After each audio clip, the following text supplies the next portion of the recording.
Megan's Law is violated? Wouldn't you want to know where some pedophile was living in your community?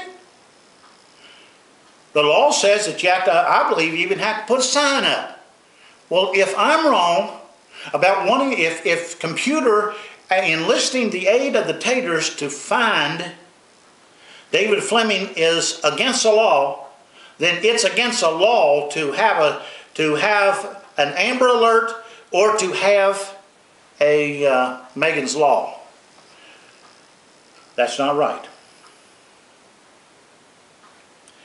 It's common practice by law enforcement to solicit the aid of viewers of TV and the aid of people on their computers to help find criminals.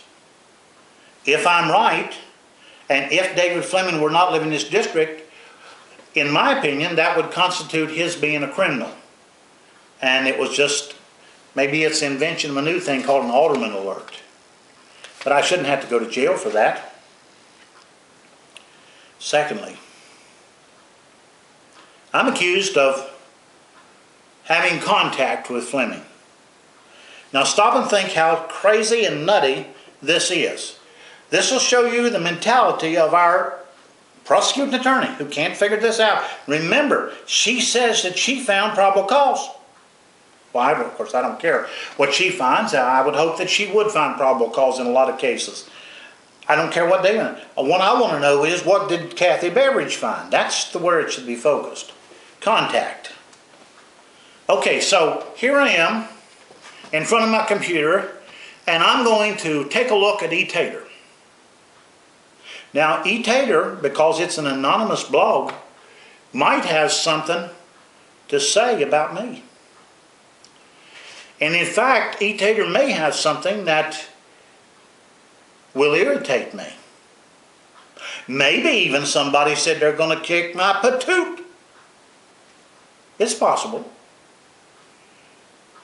So, charges were filed against me by David Fleming, claiming that I had some contact with him. I hadn't. Except at the meeting in the courthouse, that had the agenda item posted. The law requires the presence of some fact to indicate that contact was made by Fleming, was made with Fleming by aldermen. You ever get a bulk rate that'll say, to the current resident? That's really about the closest analogy I can think of to a blog. There are hundreds of thousands of blogs in cyberspace saying all sorts of different things. But this nutty law system in our county that was supported by Donna Meadows Price and supported by David Janice, I should say, an intelligent man, former lieutenant colonel in the United States Marines, they tried to turn this law around and say that because David Fleming got on his computer, put in the words, opened his browser, put in the address bar of the browser, etater.com, and then went to a thread that says general conversations, and then from there he went down to some mention of his name, and he saw that I had asked for help in finding where David Fleming was. Fleming says that that is contact. So what if that man sits there and minimizes his browser and then opens it up again? He could get 1,000 counts against me if that's the case. Let me give you a little picture here. Some of the older folks will remember this, but the opening part of the opening scene of Gunsmoke consisted of a man walking up the street. And we see that obviously this man is going to draw his gun. And so it happens every show, every time. It's always in the beginning, not usually related to anything else in the show, but it's the opening credits. And you remember, Matt always pulls his gun and fires. That's Gunsmoke. Now then, if it is true that when I turn my TV set on, or my computer, when I do that, that whatever the content on that screen is, that I can charge somebody in this case, charge him with brandishing a weapon, which is what he did, then it would seem that I have an opportunity every time somebody says something nasty about me that I don't like, simply to go down to this idiot, David Janice, and file charges against him for threatening. Okay, now while we're on the word threat, let's think about the threat. Do you feel threatened when someone wants to know where you live? Now, I realize that some people are concerned about things like that, but when you become a public official, you better be prepared to let people know where you live, because it's important to them. We're a pretty friendly county. We sometimes like to see our county commissioners, talk to them in person. But David Fleming said, no, no, no, not with Norman Alderman. He doesn't get to know where I'm living. Now, to make this worse was somebody by the name of Higher Ground. By the way, we think we found out who Higher Ground is. I got the name the other day.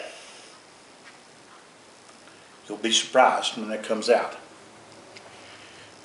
But Higher Ground wrote sort of a theoretical scenario in which Norman Alderman is talking to someone called Agent Spyman.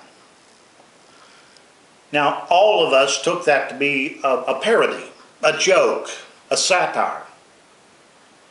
I didn't get offended by it. But apparently David Fleming got offended by it. Because in that, he made the statement, get your knee pads on and your periscope ready. Now, I didn't make that statement. Higher Ground made that statement. Now, when Higher Ground found out that I'd been arrested, he wrote a response saying, oh, it's just a joke. And they took it so seriously that they had David Walton, well, actually this was the illustrious J.L. Clifton, another part of the mess down there. J.L. Clifton filed an amended complaint signed by Walton and again signed by Kathy Beveridge. Now, this is the same girl who said, I have a problem. But 3-4 days later, even after she had told the judge she had a problem and asked to be recused, Kathy Beveridge still is signing warrants. Sometimes I have to wonder about Kathy. Is her brain all there? Good grief, wouldn't you think that she would realize that if I can't find probable cause, if I can't be neutral and detached for a hearing, I certainly can't go back and issue another warrant amending it. But you know what had happened? They knew what their problem was. They knew that they had used information from E. Tater that was not written by Norman Alderman, and they knew that they had fouled up. And so they tried again. Now remember, we've got two things against Kathy Beveridge. Either one of these I think should put her in jail. Number one, she found probable cause when she was not neutral and detached for the arrest. Number two, she found probable cause for the amended complaint. They could have used Janet Kirshner Van Over. I like Janet. I think the world of her. They knew Janet might just stick their tails in jail, like she did Ben Wilfong. And David Walton doesn't want to go to jail. And so ends my argument. Thank you.